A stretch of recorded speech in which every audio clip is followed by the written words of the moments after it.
میرا نام عالیہ ہے اور میرا تعلق کراچی سے ہے۔ یہ بات تقریباً 2003 سے 2008 کی ہے، جب ہم ایک گھر میں شفٹ ہوئے تھے۔ میں بہت چھوٹی سی تھی، مجھے زیادہ کچھ یاد نہیں، پر امی بتاتی ہیں کہ میں بہت روتی تھی۔ چھوٹی تھی تو سب کو لگتا تھا کہ کہیں درد ہو رہا ہوگا، کوئی چوٹ لگ گئی ہوگی، پر امی کو گڑبڑ تب لگی جب وہ کچن میں کام کر رہی تھیں اور ان کے برابر میں بیٹھی اپنے کھلونوں سے کھیل رہی تھی کہ اچانک امی کسی کام سے باہر گئیں اور پیچھے سے دھاڑ کی آواز آئی اور ساتھ ہی میں نے رونا شروع کر دیا۔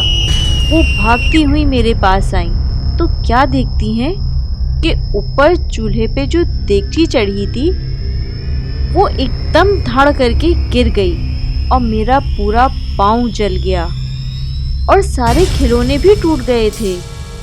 یہ سب دیکھ کے امی فوراً مجھے اٹھا کے کمرے میں لے گئیں۔ میرا پیر کافی جل گیا تھا۔ اسی طرح دن گزرتے گئے۔ ہمارے اس گھر میں 13 سیڑھیاں تھیں۔ اس گھر کا صحن بہت بڑا اور لائن سے 2 کمرے بنے ہوئے تھے۔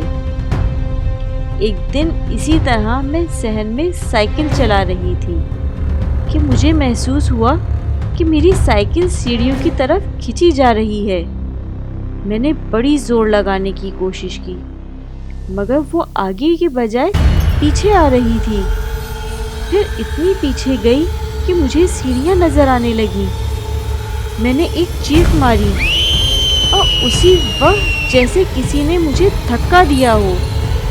وہ دھکا اتنا جاندار نہیں تھا، مگر کیونکہ میں خوف میں تھی تو خود کو سنبھال نہ سکی اور ان 13 سیڑھیوں سے لڑکتی چلی گئی۔ آواز سے ابو بھاگتے ہوئے آئے تو میں ان کو نیچے گری ملی۔ انہیں لگا بچی ہے، سنبھل نہیں سکی ہوگی، تو انہوں نے سیڑھیوں پہ لوہے کی گرل لگوا دی۔ میں ایک رات سو رہی تھی تو مجھے ایسا لگا کہ میری سائیکل کوئی چلا رہا ہے، تو میں نے امی کا ہاتھ ہٹا کے اٹھی اور باہر صحن میں کمرے کی کھڑکی سے جھانکا تو میں نے دیکھا کہ میری سائیکل گول گول گھوم رہی ہے، جیسے میں اس کو گھماتی تھی۔ یہ دیکھ کر میں خوف سے دوبارہ امی کے پاس گھس کر ڈرتے ڈرتے سو گئی۔ یہ پہلا واقعہ تھا جو میرے ہوش میں مجھے یاد تھا۔ میری آنکھوں نے خود دیکھا۔ اس کے بعد تو مانو میری شامت ہی آ گئی۔ مجھے عجیب و غریب آوازیں سنائی دینے لگیں۔ میں اس وقت بمشکل 8 سال کی تھی اور راتوں میں ڈر ڈر کر اٹھ جاتی۔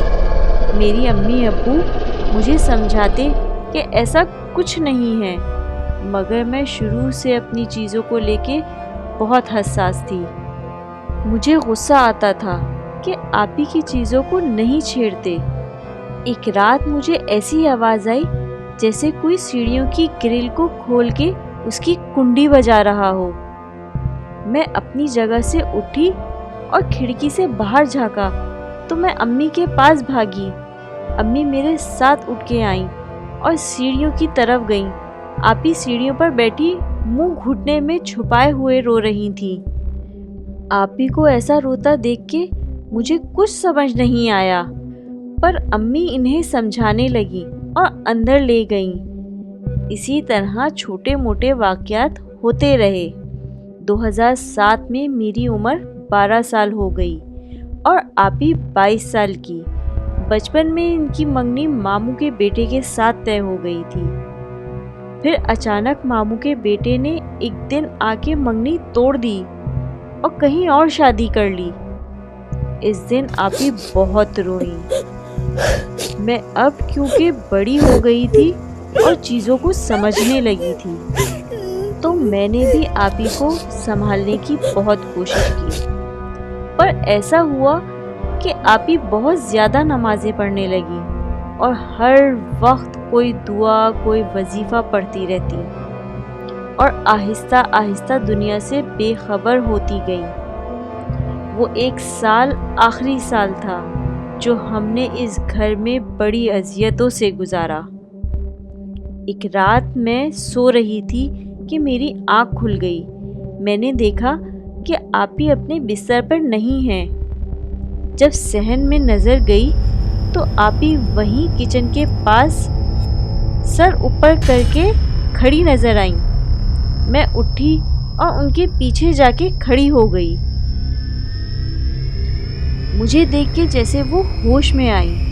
میں نے پوچھا تو انہوں نے کہا کچھ نہیں اور واپس اپنے بستر پہ آ کے لیٹ گئیں۔ صبح امی کو بتاتے ہوئے میں نے سنا کہ آپی کہہ رہی ہیں، امی مجھے کل رات نماز پڑھتے ہوئے کسی چیز کی آواز آئی تو میں نے دیکھا کہ ایک بہت بار رونا اور روشن چہرے والے بزرگ ہمارے صحن کے پودوں کے پاس کھڑے ہیں، جیسے وہ مجھ سے کچھ کہنا چاہ رہے ہوں۔ میں نے سلام پھیرا اور باہر گئی تو کیا دیکھتی ہوں کہ وہ بزرگ تو غائب ہیں، مگر 3 بدروحیں بہت بھیانک اور خوفناک چہروں والی کچن کی چھت کے اوپر کھڑی تھیں۔ وہ تینوں مجھے اپنے ساتھ لے جانا چاہتی تھیں۔ بار بار وہ مجھے اپنے قریب بلاتی رہیں اور میں نہ چاہتے ہوئے بھی آہستہ آہستہ ان کے نزدیک جاتی رہی۔ مجھے بہت خوف آ رہا تھا۔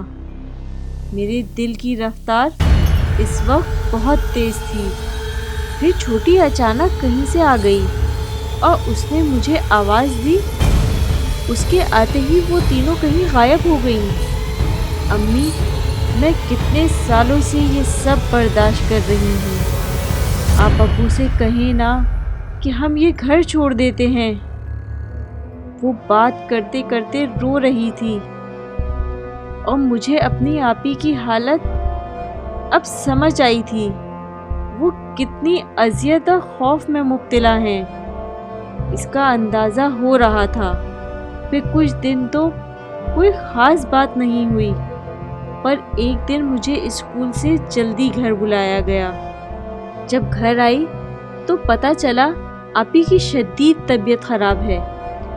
امی ابو مجھے نانی کے پاس چھوڑ گئے اور آپی کو سرکاری ہاسپٹل لے گئے۔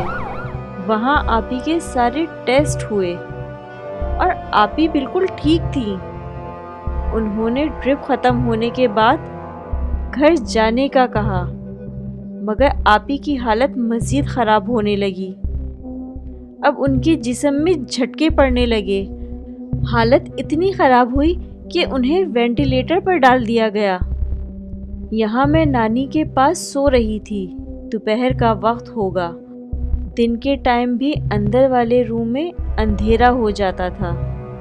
نانی میرے بیڈ کے ساتھ کرسی لگا کر بیٹھی تسبیح پڑھ رہی تھیں۔ مجھے ایسی آواز آئی جیسے دوسری طرف کوئی لڑکی رو رہی ہو۔ اندھیرا اتنا تھا کہ مجھے اپنی سوچ میں لڑکی گھٹنوں میں سر دیے ہوئے بیٹھی لگی، بالکل اسی طرح بچپن میں ایک رات میں نے انہیں سیڑھیوں پر بیٹھے دیکھا تھا۔ میری خوف سے سانسیں تیز ہو گئیں۔ آپی آپی میں نے آوازیں دینے لگی، مگر بیڈ کا دوسرا حصہ میرے پیچھے سے دور ہوتا گیا۔ ایک دم کوئی میرا نام پکارنے لگا، حفصہ حفصہ، اور میں نے آنکھیں کھول دی۔ مجھے حیرت ہوئی، میں خواب دیکھ رہی تھی اور حقیقت میں رو رہی تھی۔